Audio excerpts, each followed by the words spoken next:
उस तरह से आरएसएस को बड़ा खतरा भी महसूस हो रहा है और इसके काट के तौर पे वो बाबा साहब को यूज कर रहा है। आप भी जानते हैं ये वही लोग हैं जिन्होंने बाबा साहब की सब यात्राएं निकाली। ये बाबा साहब के हितैषी नहीं है, ये तब हितैषी नहीं थे तब इन्होंने बाबा साहब को खून के आंसू रुलवाए। ये बड़ी साजिश हो रही है, आपको बहुत ध्यान रखना पड़ेगा। तरह तरह से लोग आपको गुमराह करेंगे, भड़काने काम करेंगे, अफवाहें फैलाएंगे, इन पर ध्यान नहीं देना है। बाबा साहब कभी आरएसएस के समर्थक नहीं थे, वो हमेशा से आरएसएस के खिलाफ खड़े रहे। ये बात आप जान लें, मैं पूरी ईमानदारी से और जिम्मेदारी से कह रहा हूँ। पीएम केयर फंड में आया हुआ 15,000 करोड़ रुपए प्राइम मिनिस्टर पता नहीं कब खर्च करेंगे, मुझे तो जानकारी नहीं है। ये तो किसी भी हद तक गिर सकते हैं सरकार बनाने के लिए, और नियम कायदे कानून सब लोगों के लिए हैं, बस भाजपा के लोगों के लिए नहीं है। भाजपा के लोग शादी करें, भाजपा के लोग सरकार बनाएं, भाजपा के लोग किसी उत्सव में जाएं कि आरोप लगाना आसान है, लड़ाई बड़ी मुश्किल है। और इस लड़ाई में, संघर्ष में स्वाभिमानी के तौर पे खड़ा रहना और मुश्किल है।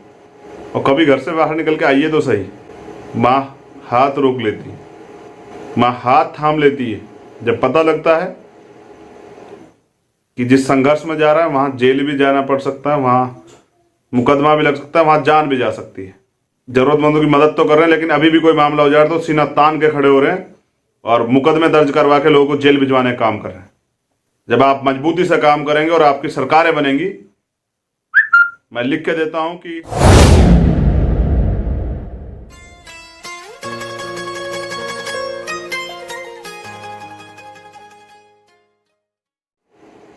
एक बड़ा षड्यंत्र जो है अभी चल रहा है, मैं आपका ध्यान उस तरफ आकर्षित करना चाह रहा था।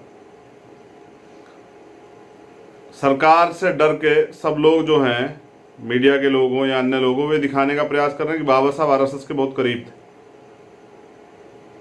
मैं ये बात स्पष्ट कर दूं, बाबा साहब की वॉल्यूम्स में लिखा हुआ है, बाबा साहब ने मना किया था किसी भी हालत में आरएसएस या उनकी से जुड़ी हुई पार्टियों के साथ कोई समझौता नहीं करेंगे, उनको साथ कोई अलायंस नहीं बनाएंगे।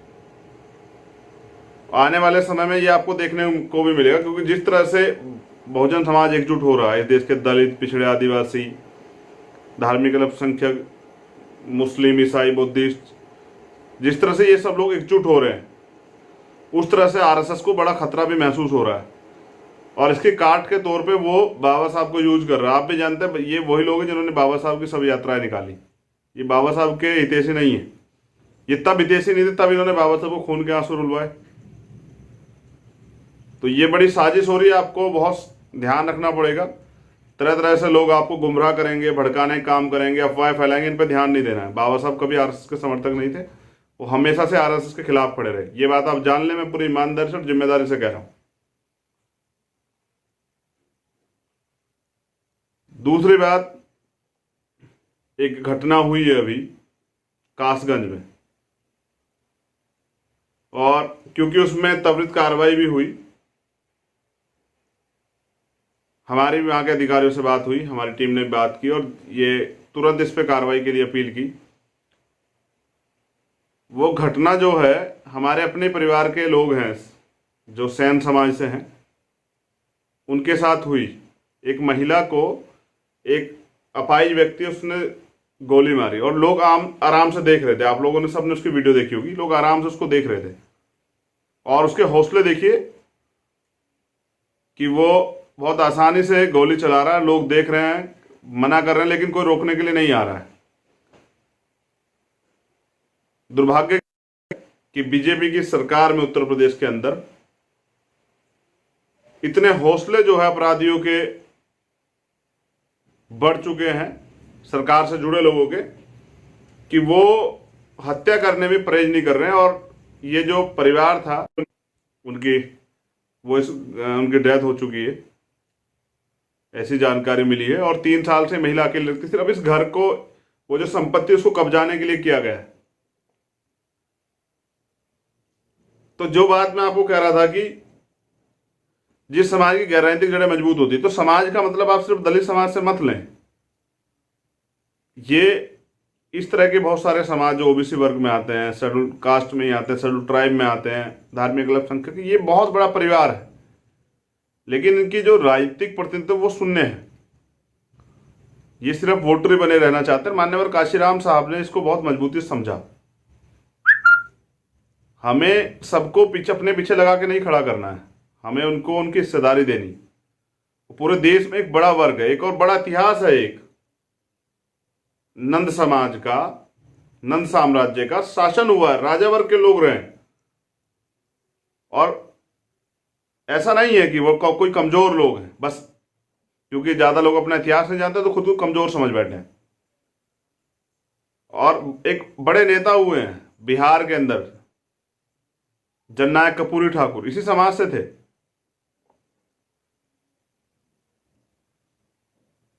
अब आप लोगों की जिम्मेदारी ये है कि अपने इस परिवार को मजबूती से जोड़ें और उनकी हिस्सेदारी सुनिश्चित करें। और ऐसे ही और जो समाज, जैसे हमारे पाल समाज है, जैसे हमारा कश्यप समाज है, जैसे हमारा और मोस्ट बैकवर्ड में शाक्य, मौर्य, कुशवा, सैनी, जाट, गुर्जर, यादव, पटेल, ये एक तरह का परिवार ओबीसी वर्ग का एक बहुत बड़ा वो है समुदाय। ऐसे ही दलितों में भी बहुत सारे सब कास्ट है, उन सब लोगों को भी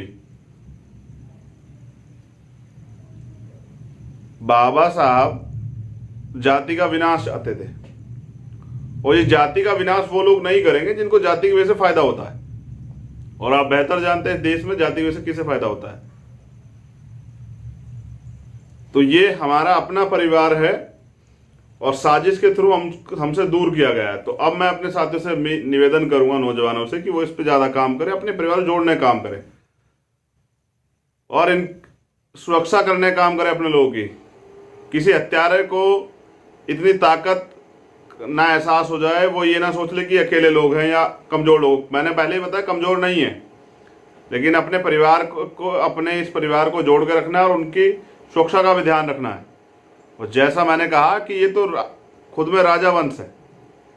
जब आप इतिहास पढ़ेंगे नंद साम्राज्य का, नंद वंश का, तो ये तो यहाँ के मूल निवासी लोगों का तो राज था। यहाँ के जो बहुजन समाज के लोगों का उनका राज छीन के उनको ही तो यहाँ इस देश में कमजोर बनाया गया है। समझने की बात यह है कि ये सब चीजें तब हो पाएंगी जब आपके अंदर अपने मूवमेंट के प्रति समर्पण है और आपका लक्ष्य आपको दिखाई देता है, समझ आता है कि आपका लक्ष्य क्या है। और आप यहाँ इस देश में गुलामी करने के लिए नहीं बने, किसी के पीछे खड़े होने के लिए नहीं बने, इस देश में शासक वर्ग बनने के लिए, राजा बनने के लिए।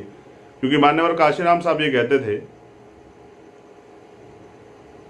कि जिस समाज का राजा होता, जिस समाज शासक होता, उसकी बहन बेटियों पे अत्याचार नहीं होते, उनके साथ शोषण नहीं होता, उनको सताया नहीं जाता, उनके हिस्से के जो अधिकार है वो छीने नहीं जाते।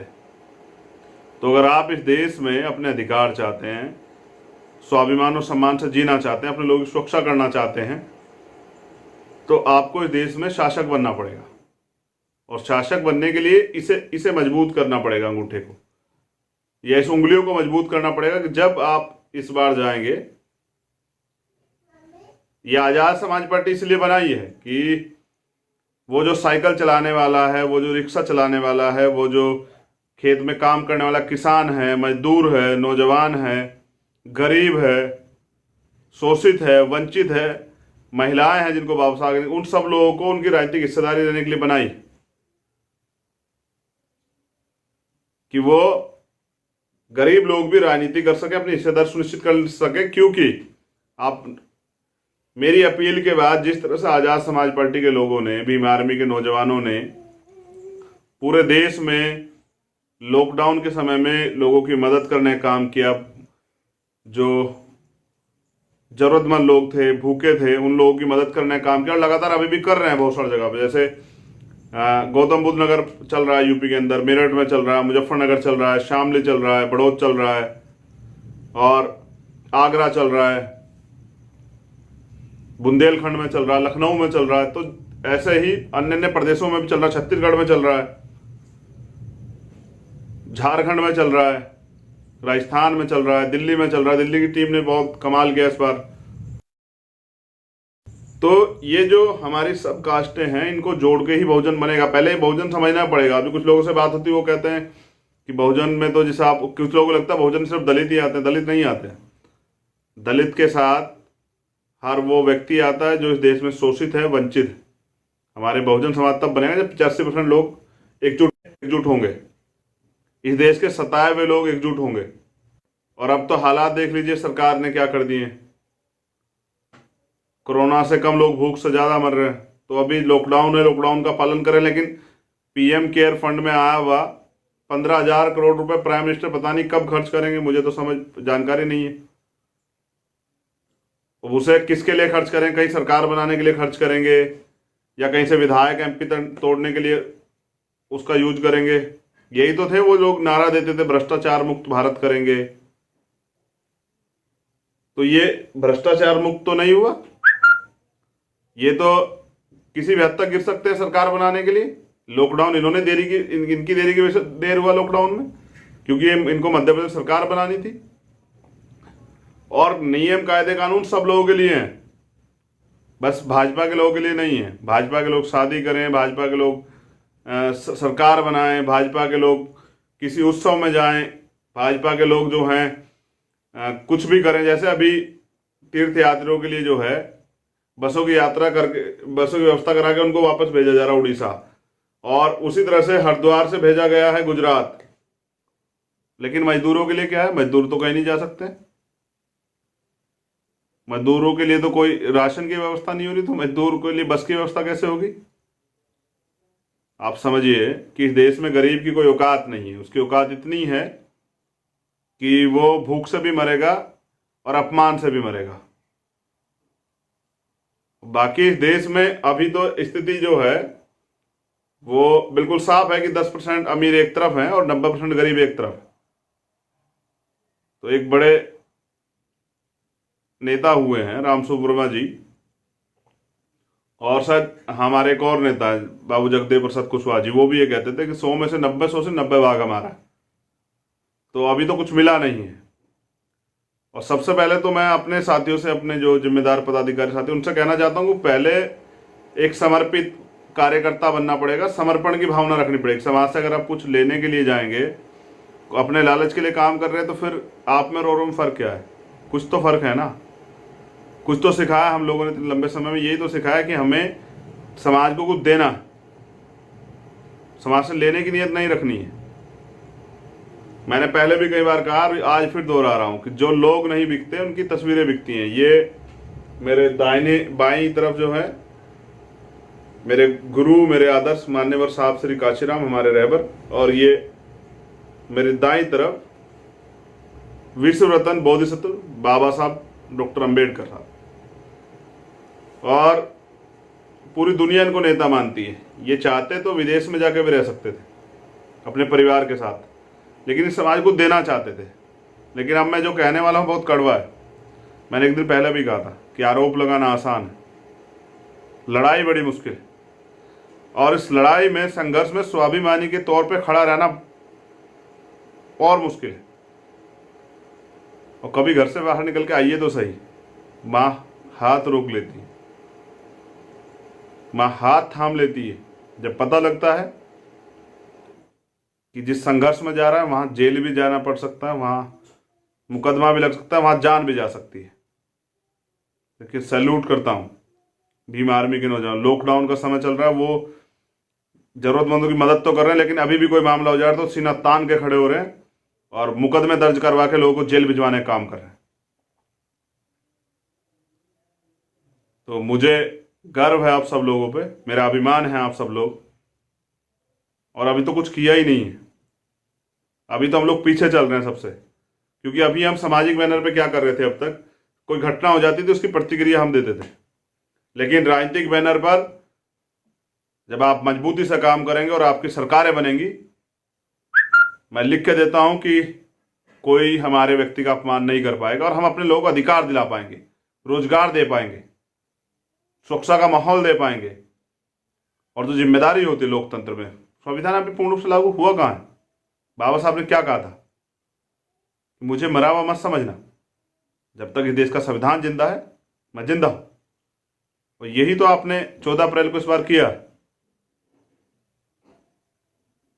कि बाबा साहब के संविधान की प्रस्तावना पढ़ी और संकल्प लिया कि बाबा साहब संविधान की रक्षा करेंगे। और जो बाबा साहब चाहते थे कि ये संविधान पूर्ण रूप से लागू किया जाए, तो उसे पूर्ण रूप से लागू कौन कराएगा? आप बताइए मुझे।